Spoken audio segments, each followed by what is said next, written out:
Hey guys, I'm back with how to get better at push-ups, tip number 4. And I have 2 different types of resistance bands today. We have one with handles and one with a big loop. Tip number 4 is keep your push-up under tension. So tension is essentially what is helping your muscles get stronger, helping your muscles grow. And that's what you're doing when you're putting your muscles under any type of resistance, whether it be with weight training or bands or static holds, things like that. So what we're trying to do today is to keep your muscles under tension, so that way when you don't have this band and you don't have any sort of pressure on you, it's almost like an overload. You're overloading your muscles to make it easier for when you don't have any sort of tension or any sort of weight on your back. So what you're gonna do is you're gonna take your resistance band, put it around your back. You want to keep it by your shoulder blades so that way it doesn't roll up when you're in the push-up position. If you keep this in the middle of your palm, it's going to slip like that. So if you want to hold it like this, I would actually recommend splitting the difference with your elbows. Now, I know that kind of makes it easier a little bit. It doesn't keep as much tension as far as the band is concerned, because here you have less band to work with. However, you have less of a chance of it rolling up and down your back and smacking you in the face, which has happened to me multiple times.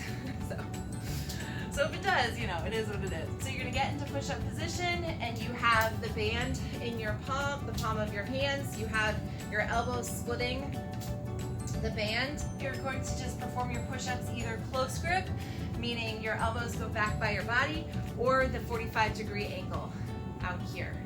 So let's do 10. 1, 2, 3, 4, 5, 6, 7, 8, 9, 10. So you immediately take the band off of your body, and you're gonna perform 10 more. 1, 2, 3, 4, 5, 6, 7, 8, 9, 10. Oh gosh. We're kind of doing almost, I guess what some people will call a burnout when you do something like that. Under the first 10, your muscles are going to stay under tension, because it doesn't matter if you're at the top or the bottom. If you have a resistance band around your back, you're gonna feel that tension, keeping your muscles engaged. Then you take that off and try not to rest. Just go right into it. It will feel, it's hard to explain. It's hard because your muscles are already kind of burning, but it will feel easier in a way because you don't have that tension constantly on your muscles. So it's up to you to keep that tension there through the last 10.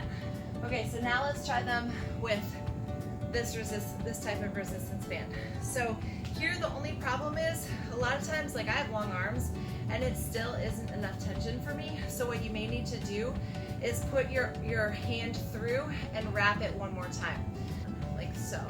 So I have both the handle and the resistance band in my hand. So I'm gonna do that again on this side. So it keeps a little bit more tension. Now with this, it's again a preferential thing, but some people prefer to put the band above the elbow, some people below. I would do where it feels like it's not going to slip and hit you in the face. A very professional tip there. But you'd go ahead and you'd perform 10 with the resistance band, take it off immediately, and then 10 more. And I would perform at least 3 to 5 sets every other day of those banded push-ups, followed by the non-banded push-ups. And if you feel it getting easier, you feel like maybe it's not as challenging, add some to each group of push-ups. So if you're doing 10 and 10, then maybe try 12 and 12. And that way keep challenging yourself. So give it a try and let me know how it goes, and I'll see you next week.